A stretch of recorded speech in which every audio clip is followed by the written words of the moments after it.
미국 국무부가 중국과 러시아를 직접 거론하면서 대북 제재 이행을 촉구했습니다. 신종 코로나 바이러스 대응을 위한 인도주의 지원과는 별개로 대북 제재를 완화하지 않겠다는 의지를 분명히 한 건데 중국과 러시아 두 나라를 따로 지목한 것이 이례적입니다. 조상진 기자가 보도합니다. 미국 국무부는 중국과 러시아가 유엔에서 대북 제재 해제를 거듭 압박하고 있는 것과 관련해 반대 입장을 분명히 하면서 제재 유지 방침을 다시 밝혔습니다. 국무부 대변인실 관계자는 1일 VOA에 우리는 모든 유엔 회원국들이 만장일치로 채택한 유엔 안보리 결의에 따른 의무를 중국과 러시아가 이행할 것을 촉구해야 한다고 밝혔습니다.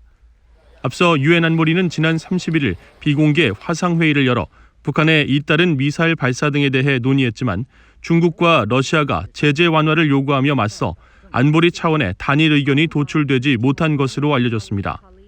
국무부는 그동안 중국과 러시아의 대북 제재 완화 주장을 일축해왔지만 이번에는 이례적으로 두 나라를 직접 거론하며 유엔 결의 준수를 촉구했습니다.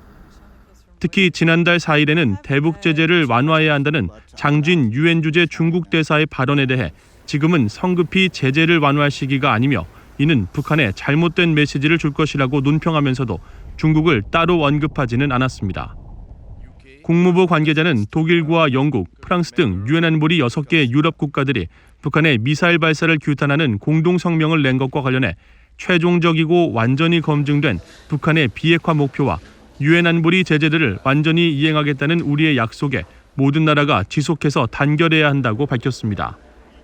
신종 코로나 바이러스 감염증 확산에 따라 북한에 대한 인도주의 지원 요구가 높아지는 상황에서 이미 밝힌 방역 지원 의지와는 별개로 비핵화에 초점을 맞춘 대북 제재 압박은 계속하겠다는 뜻을 명확히 한 것으로 풀이됩니다.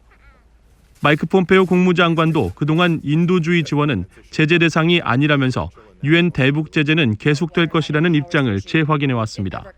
When it comes to humanitarian assistance, medical devices, equipment, pharmaceuticals, things that people need in these difficult times, those are not sanctioned anywhere at any time that I'm aware of. 국무부 대변인실 관계자는 북한과 중국, 러시아, 이란, 시리아, 쿠바, 베네수엘라, 니카라과 등 8개 국가들이 신종 코로나 바이러스 대응을 위해 유엔이 제재 해제 요구에 나서라고 촉구한 것과 관련해 우리는 북한이 도발을 피하고 유엔 안보리 결의에 따른 의무를 준수하며 완전한 비핵화 달성에 있어 그들의 역할을 하기 위해 지속적이고 실질적인 협상으로 복귀하기를 거듭 촉구한다고 밝혔습니다. VOA 뉴스 조상진입니다.